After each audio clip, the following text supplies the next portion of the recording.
Hello. ഇന്ന് ഭദ്രയ്ക്ക് 12 വീക്സിൽ vaccination ആയിരുന്നു. അപ്പം ഭദ്രയുടെ സെക്കൻഡ് വാക്സിനേഷൻ. ഇപ്പം ഞാൻ ഇങ്ങോട്ട് വന്നപ്പം ഞാൻ ഓർത്തൊരു കാര്യമാണ്, ഞങ്ങൾ ഇവിടെ എന്തൊക്കെ രജിസ്ട്രേഷൻ ഡോക്യുമെൻറ്റേഷനുമാണ് ഭദ്ര ജനിച്ച ശേഷം ചെയ്തതെന്ന്. 6 മന്ത്സിനുള്ളിൽ ചെയ്യേണ്ട കാര്യങ്ങളും ഞാനിപ്പോൾ പറയാം. ഞങ്ങൾ ആദ്യം തന്നെ ചെയ്തത് UK രജിസ്ട്രേഷനാണ്. ബിക്കോസ് വിത്തിൻ 42 ഡേയ്സിനുള്ളിൽ UK ബർത്ത് രജിസ്ട്രേഷൻ ചെയ്യണം. ദെൻ ഈ ബർത്ത് രജിസ്ട്രേഷൻ ഉണ്ടെങ്കിൽ മാത്രമേ നമുക്ക് ബാക്കി BRP കാർഡിനോ പിന്നെ പാസ്പോർട്ടിനൊക്കെ അപ്ലൈ ചെയ്യാൻ പറ്റുള്ളൂ. So first UK birth registration എടുക്കുക.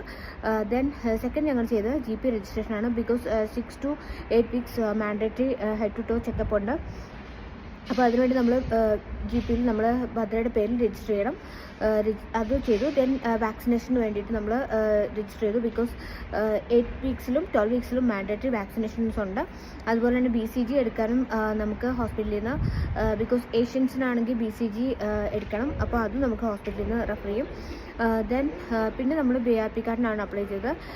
ഞങ്ങൾ BRP കാർഡിന് അപ്ലൈ ചെയ്ത് വിത്തിൻ 2 ഡേയ്സിനുള്ളിൽ ഞങ്ങൾക്ക് BRP കാർഡ് കിട്ടി. അതും EVC ആയിട്ടാണ് കിട്ടിയത്. ദെൻ അതിനുശേഷം നമ്മൾ ചെയ്തത് ഇന്ത്യൻ ബർത്ത് രജിസ്ട്രേഷനാണ്. ബിക്കോസ് UK BRP കാർഡും ഇന്ത്യൻ ബർത്ത് സർട്ടിഫിക്കറ്റും ഉണ്ടെങ്കിൽ മാത്രമേ നമുക്ക് ഇന്ത്യൻ പാസ്പോർട്ടിന് അപ്ലൈ ചെയ്യാൻ പറ്റുള്ളൂ. ദെൻ പിന്നെ നമ്മൾ ചെയ്തത് ഇന്ത്യൻ പാസ്പോർട്ടിന് അപ്ലൈ ചെയ്യലാണ്. ഇത് ഞാൻ സ്റ്റെപ്പ് ബൈ സ്റ്റെപ്പായിട്ട് ഞാൻ അടുത്ത വീഡിയോയിൽ കാണിക്കാം. ബിക്കോസ് എല്ലാം ഓൺലൈൻ വഴിയാണ് ചെയ്യുന്നത്, ഇൻക്ലൂഡിങ് UK ബർത്ത് രജിസ്ട്രേഷൻ ഉൾപ്പെടെ എല്ലാം ഓൺലൈൻ വഴിയാണ് ചെയ്യുന്നത്. അപ്പോൾ ഇത്രയേ ഉള്ളൂ ഇന്നത്തെ വീഡിയോ.